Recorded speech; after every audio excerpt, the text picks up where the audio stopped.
Hello and welcome to another LEGO Trader MOC Showcase episode. This is something silly, but I love it all the same. This is a narrow gauge P2. It doesn't really look like one, and yeah, I would agree with you if you said that, but the idea is still there. This is one of the smaller narrow gauge locomotives I've built in terms of height. If you were to put this next to my double fairly, which I actually scrapped to turn into this, it would be shorter, which is actually quite amazing. The narrow gauge locomotives are supposed to be kind of smaller all around. They're supposed to be able to go along tracks on terrain where standard gauge locomotives can't travel. Something like this is just its own gimmick, but I love the P2 locomotive so much. This is something that's definitely going to be staying on the railway. And if I were to put this next to an actual P2, which I will do at the end of the video, it definitely kind of gives off that sense of scale. So, oh god.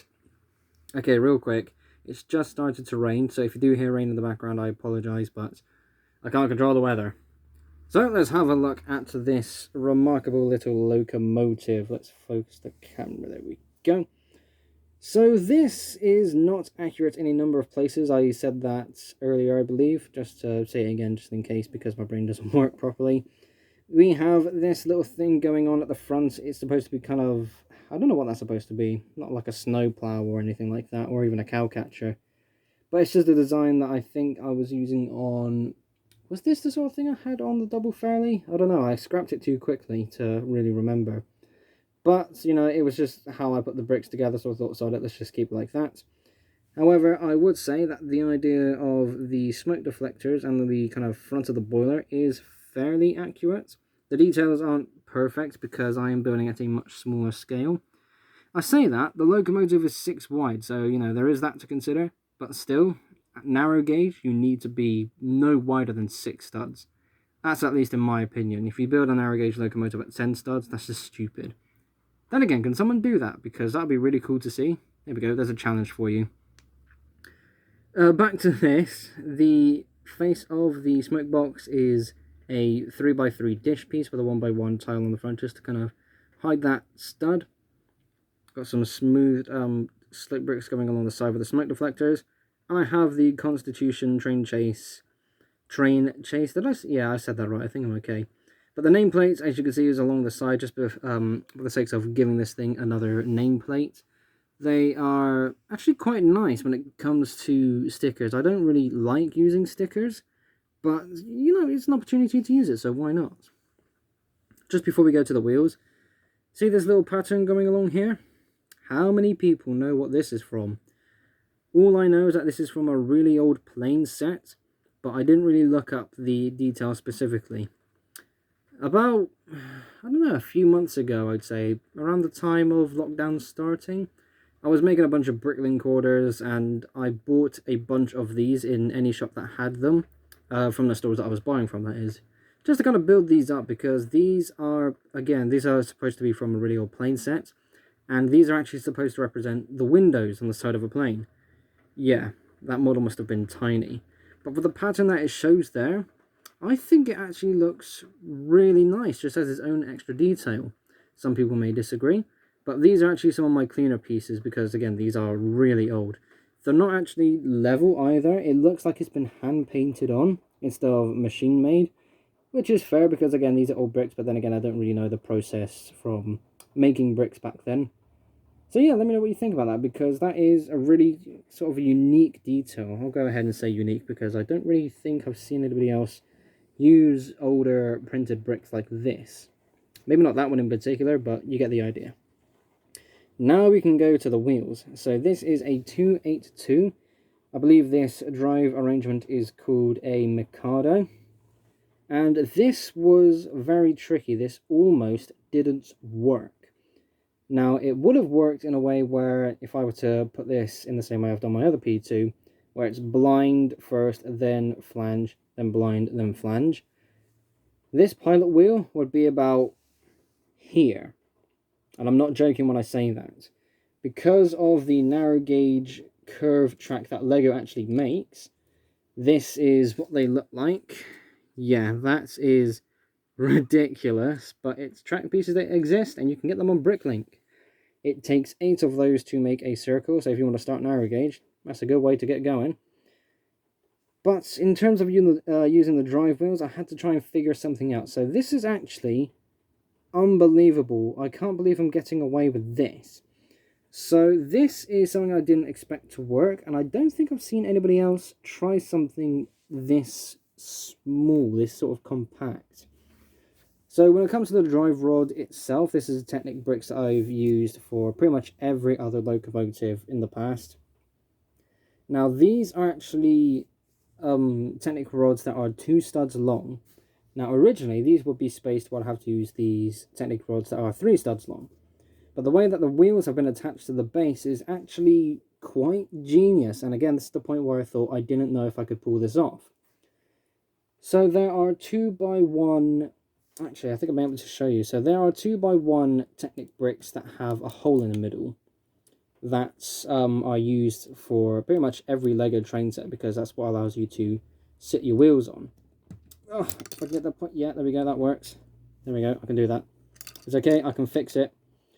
So if I quickly bring the, hang on, I'm trying to fix the piece I took off. There we go.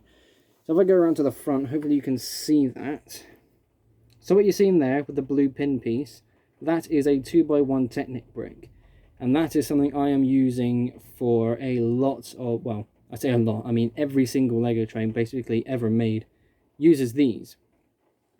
And also, I am using 1x1 Technic bricks with the holes in them. So this is staggered, where it's a 2x1, then a 1x1, then a 2x1, then a 1x1. And that's how it's all held together. And that's how I was able to get away with creating this look of the drive wheels being this close together. If I was just using the 2x1s, then the entire wheel... Sorry, let me just get the face of the boiler back on. There we go. So instead of it being this long, so assuming that wheel stays where it is at the back, this front wheel would be about here, I'd say, where the cylinder is. It seems a bit daft, but it really was that long. So knowing this going forward, if I ever decide to make a tank engine or something really small using this size drive wheel, I know that I can use this technique because it does work. The only problem is, when I'm actually driving it, it doesn't grip the floor. I don't blame the locomotive itself for this, I blame the carpets, because if you've ever used a carpet floor for any kind of Lego train display, carpet can be a little bit bumpy, it's not perfectly smooth, say, in comparison to a wood floor. So it does all work. I have tested this on other surfaces and it is smooth, but just here and now, because I've got a carpet floor and because it's not completely smooth, I can't really show you the best look of the drive wheels going around. I suppose that's alright, but I'm having to tilt the locomotive to a side. Okay, let's hold the camera normally again. There we go, turning my hands the right way around. I'm going to shuffle forwards, oh god, without kicking something over. Don't worry, I got away with it. And now I'm going to show you the inside of the cab. So don't worry, that's not loose, that's done on purpose, just so I can take off for the sake of the video. And I'm going to actually remove this piece as well, because it is quite obstructive. And I think we may as well take this whole thing off the tracks. We'll take out our driver, just a basic minifigure. I've got a fair whack of Lego train related minifigures now, which is quite nice. So inside, it is kind of complicated, very compact for everything that's in there, in this small space. I think I did alright. So this is a paint roller piece you can get with minifigure sets, and that's just something I'm using for a handle. I've got a few dials going along the top here. I have a shovel being attached to a hand piece there, and depending if I can get my finger in, it's also chunky. I've been able to make a firebox door without actually knocking the thing over. And you can kind of see some orange pieces in there. That is a little arrangement I found on my, I think it was the Princess Royal when I was scrapping that. It's basically a nice flame interior detail for a steam locomotive that was previously built up. I think that was actually arranged as it was from the 2018 Hogwarts Express set. So that sort of thing is really simple, but works really well and does look nice. And the fact that I was able to get a swinging door is actually a really good detail on my part. These sort of things are details I don't really go to. I'm not really one to kind of focus on interiors. But I'm actually really proud of that. And as a way of kind of mixing things up to keep this as a narrow gauge design, not really kind of make it look too chunky, I have added fencing along the side of the cab walls instead of going with walls and windows. Just because, you know, it's something smaller, it's not supposed to be, you know, a real thing. I think this actually looks more appropriate for a narrow gauge locomotive. I didn't go all the way and make the blue walls and the blue windows. Again, just for the sakes of, you know, deciding not to. Bits of creative licensing, I believe that's called. There we go. So, one last thing to show off. I'm going to have to take this off the track again, kind of to show you this. I'm going to have to hold it sideways. So this is how the wheels at the front and back are attached. They have this tiny pin here and they are connected to the center stud piece of a tile. If I try and take this off, is it going to peel off? Oh no, that works. There we go. So for this one in particular, there is a 1x2 tile there.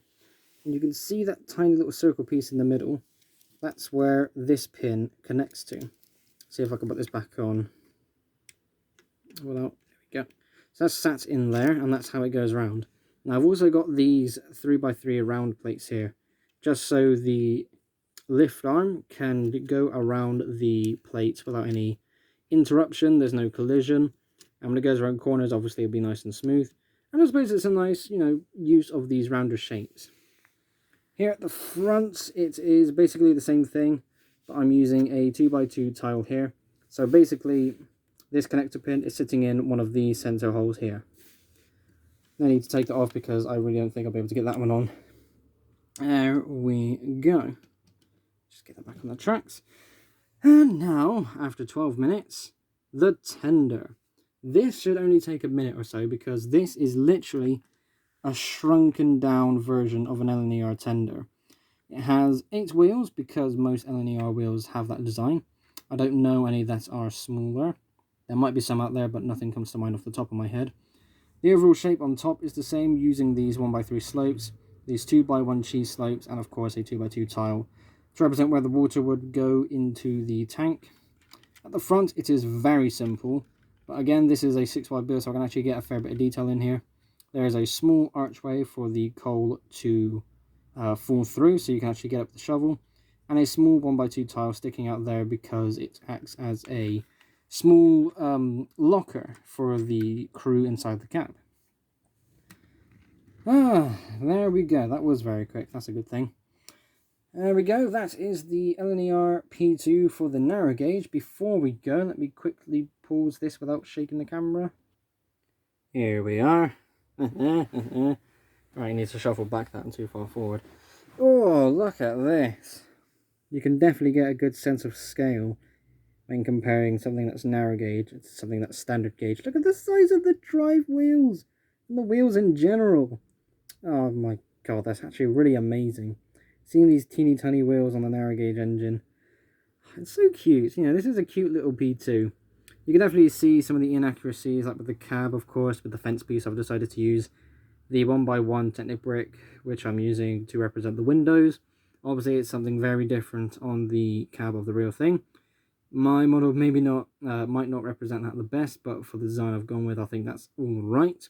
The tender, I think, is pretty much spot on because it's a lot smaller. You're not going to get as much detail in there, but it's basically the same design, the same thing. I think it looks really good. And coming to the front, just to compare the sort of design with the smoke box and the smoke deflectors, I think it's all right. You know, the overall shape is there, but the way that the smoke deflectors on the narrow gauge engine, they don't really go into the main boiler itself, unlike the original P2, where you can kind of see this sort of front section here, this front third of the boiler, where it kind of just merges into one and then smooths out into the rest of the boiler. Nonetheless, I think I did a bang-up job. I was able to get this done in about 5 hours. Just playing around with the wheels was about half of the time. The tender I was able to get through in about 10 minutes because, again, it's such a simple design and something that I've done plenty of times before. There we go. That is my narrow gauge LNER P2 in blue because I had blue parts available. It would be interesting to see this, you know, in apple green, more accurate to the real thing in the future, but I want to see somebody else try that. I've done too many Lego trains, Somebody else give it a go. There's another challenge for you. Thank you all so much for watching. Be sure to like and subscribe if you haven't already. I will see you all in the next episode. Bye.